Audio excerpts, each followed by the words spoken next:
हिला नहीं, जो शर्मा जी से हिला नहीं।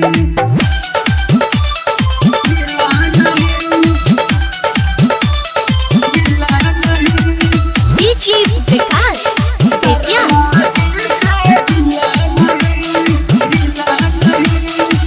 धर्म और न्याय के झंडा दुनिया में फहराते हैं।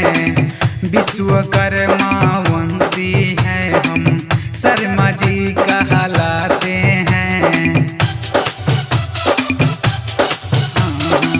धर्म और न्याय के झंडा दुनिया में फहराते हैं।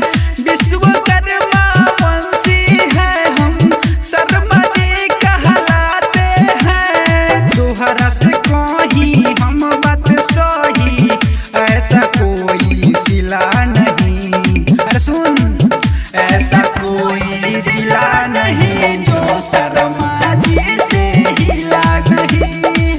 ऐसा कोई जिला नहीं जो शर्मा जी से हिला नहीं।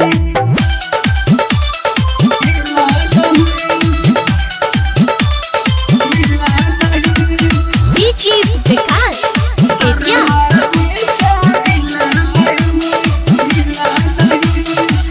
शर्मा जी के होई चेला, केहू से नहीं डराइले।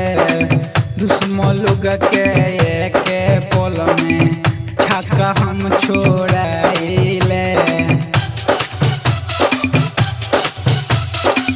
शर्मा जी के होई चेला, केहू से नहीं डराइले। दुश्मन लोग के एक पल में छक्का हम छोड़ाइले।